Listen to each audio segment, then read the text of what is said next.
Muhammad, le prophète de l'islam, voit le jour en 570 dans la ville de la Mecque. Son père est emporté par la maladie peu de temps avant sa naissance, et sa mère disparaît à son tour alors qu'il n'a que 6 ans.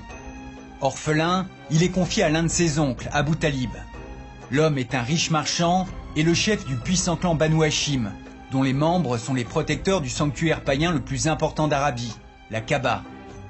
Dès que le jeune Muhammad est en âge de voyager, il accompagne son protecteur dans de nombreuses expéditions caravanières et apprend ainsi les rudiments du commerce. Plus tard, il deviendra lui aussi marchand. Les années passent et nous voici à présent en 610. Muhammad a 40 ans et vit maintenant avec une riche femme d'affaires mécoise, nommée Radija. Plusieurs semaines par an, il aime à se retirer loin de la ville pour méditer et se recueillir en paix. Sa tranquillité, il la trouve dans une petite grotte située sur les flancs de la montagne Jabal al-Nour. C'est là que, selon la tradition, l'ange Gabriel lui serait apparu pour la première fois. Muhammad apprend qu'il a été choisi par Allah, autrement dit Dieu, pour devenir son prophète, le dernier d'une longue et prestigieuse lignée, incluant des figures emblématiques comme Adam, Abraham ou encore Jésus. 3 ans plus tard, après une seconde révélation, Muhammad sait qu'il doit maintenant s'évertuer à transmettre la parole divine au plus grand nombre. Il commence alors à prêcher publiquement. Mais ses débuts sont difficiles et il ne parvient à convaincre qu'une poignée de fidèles. Ce succès marginal suffit néanmoins à lui attirer les foudres d'un certain nombre d'individus influents. La Mecque est alors un important centre religieux polythéiste où les païens de toute l'Arabie ont l'habitude de venir en pèlerinage. Il ne faut donc pas longtemps pour que certains voient en ce prophète monothéiste un élément perturbateur menaçant la vie religieuse et les intérêts économiques de la ville. S'il n'avait pas bénéficié de la protection d'Abu Talib, Muhammad aurait sûrement été éliminé assez rapidement.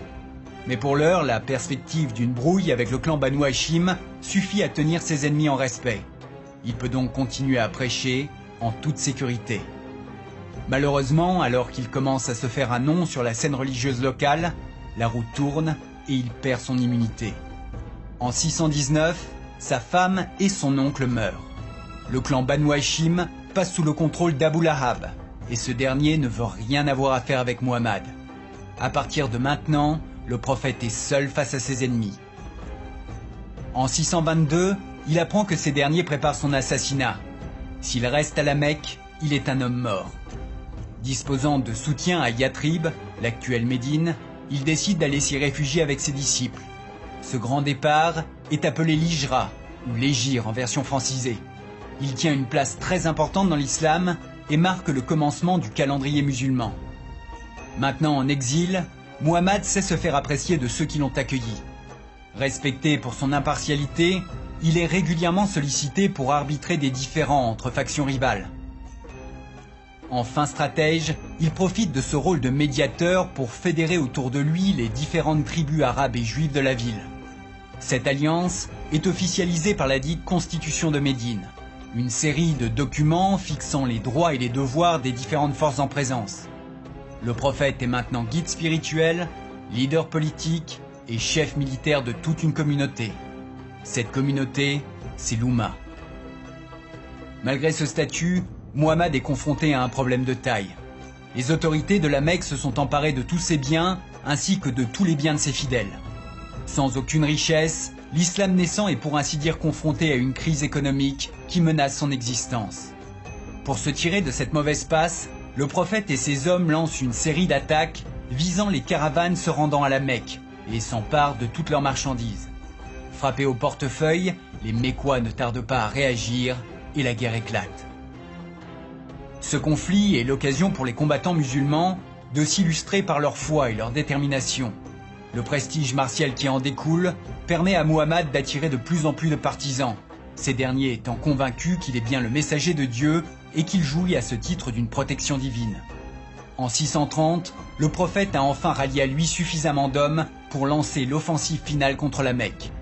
Face aux 10 000 musulmans qui se pressent à ses portes, la ville dépose presque immédiatement les armes. La victoire est éclatante et permet à Muhammad d'ancrer solidement l'islam en Arabie. Pour s'assurer le soutien du plus grand nombre et stabiliser son pouvoir, il prend soin d'amnistier ses ennemis et les invite à rejoindre l'Oumma. 2 ans plus tard, en 632, il effectue son premier pèlerinage à la Mecque. La ville est à présent le centre névralgique de l'islam et sa Kaaba est passée du statut de monument païen à celui d'édifice le plus important du culte musulman. Son séjour terminé, le prophète retourne comme prévu à Médine. Pourtant, quelque chose ne va pas. L'homme est en proie à une forte fièvre et à de violents maux de tête. Il a été empoisonné. Après plusieurs jours d'agonie, il s'éteint finalement le 8 juin, à l'âge de 62 ans. Muhammad n'est plus, mais pour les musulmans, l'histoire ne fait que commencer. L'islam est bien décidé à s'étendre et ses cavaliers déferleront bientôt sur l'Afrique du Nord et la Perse.